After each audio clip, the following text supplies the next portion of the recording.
The Ukrainian Air Force has intercepted and struck a house where Russian soldiers were gathered in the occupied city of Soledar in eastern Donetsk region.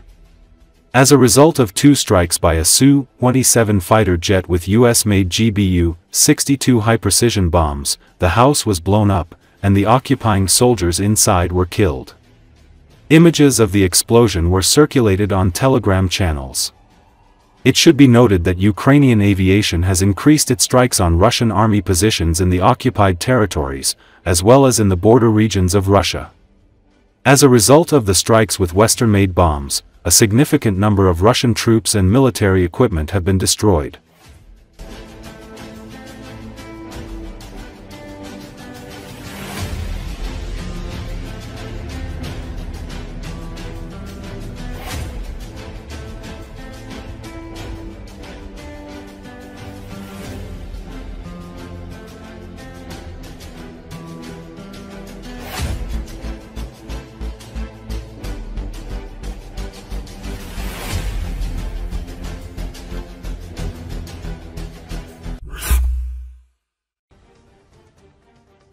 Recently, units of the Ukrainian Armed Forces Unmanned Systems Forces, together with other defensive forces, launched an attack on the Nikolskoye oil pumping station in the Tambov region of the Russian Federation. The Ukrainian General Staff officially reported this. The attack resulted in a fire at the facility. Oil pumping through the Druzhba main pipeline was completely stopped. Nikolskoye is an important part of Russia's energy and economic infrastructure. The station is used to supply the aggressor's occupation forces. It is for this reason that the facility became the target of the strike. After the strike, Russian oil supplies to Hungary were suspended. Hungarian Foreign Minister Peter Szijjártó reacted extremely painfully to the incident, unleashing a stream of threats and accusations against Kiev. The latest attack on our energy security is outrageous and unacceptable. Szijjártó said, no time frame for the resumption of supplies is known. Oil supplies to Slovakia have also been stopped, Slovak operator Transpetrol confirmed to Reuters. Druzhba is the largest Russian pipeline that supplies oil to Europe. In the Belarusian Mozyr, it divides into northern and southern lines. The northern one passes through Belarus, Poland, Germany, Latvia and Lithuania. The southern one through Ukraine, the Czech Republic, Slovakia, Hungary and Croatia.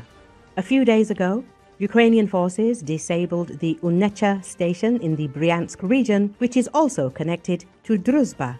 Analysis of satellite images shows a 50% reduction in the station's power. Key equipment without which the system does not function burned out. In addition, expensive oil quantity measurement systems SIKN number 714 and number 715 were damaged. Their restoration will take a long time and will require imported components. The final consequences of Ukraine's strikes will be felt not only by Russian companies but also by countries dependent on Russian oil supplies. Losses amount to 50 to 60 million tons of raw materials per year, which significantly limits the ability to transport fuel to Russia's allies.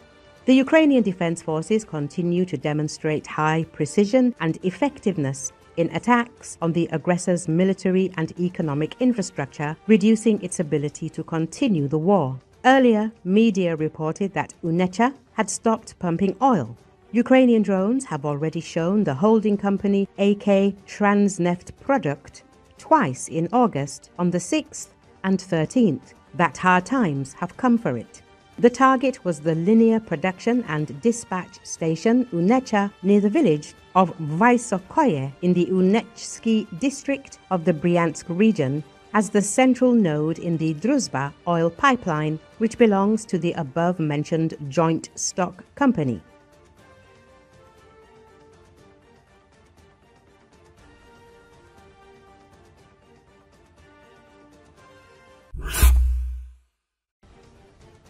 The offensive of the Russian occupation army in Sumy region has completely stalled. Several Z channels associated with the Russian armed forces simultaneously reported the withdrawal of part of the group from this section of the front. The attempt to attack in Sumy region ended in complete failure for the Russians, and preliminarily most of the units are being withdrawn from there. One of the most famous Z resources for the airborne forces admitted. The news from the Sumy direction never ceases to amaze. The group of Marines is completely ceasing its presence there. It is not known whether they are being transferred somewhere or how, but certainly not to their homes. I do not understand what the commanders are thinking, leaving only some units of the 810th Brigade there. Another Z resource, Northern Channel, also confirmed the withdrawal of part of the Russian group from Sumy region. There is no more Marine grouping of Seversk. That's it. The story is over. There are still units of the 810th Brigade in the Sumy direction, but in essence, it is no longer a grouping. We wrote earlier that the 177th, 155th and 40th received the order to redeploy to another direction. This is exactly it, he said. If the information is true, then most likely the Kremlin has abandoned plans to attack Sumy region. Part of the group has probably been left to try to maintain control over the territories that have already been captured. The Ukrainian side has not yet commented on the information. Commander-in-Chief of the Armed Forces of Ukraine, Oleksandr Syrsky, said that Russian troops have suffered a defeat and lost control of several settlements in the Sumy region. In the Sumy region, the enemy has suffered a defeat. Despite deploying a powerful force of elite units, paratroopers, Marines and top motorized rifle formations, they failed to achieve any success over the past 2 months, Syrsky said.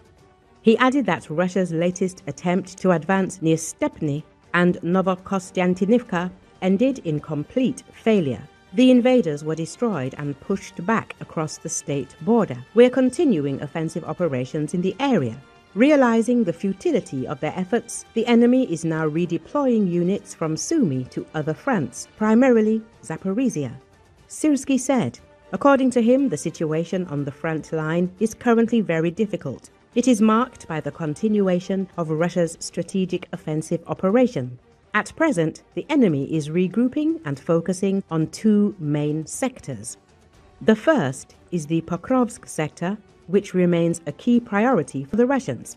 And now the enemy is transferring its forces from the Sumy sector to the Zaporizhia direction. In other words, this will be the second axis where they plan to launch active offensive operations, he said. Syrsky noted that as of today, activity in the Zaporizhia direction remains low in intensity. However, in carrying out Putin's objectives and directives, the occupiers are attempting to deliver a powerful strike there as well, one that was originally planned a year ago, he added.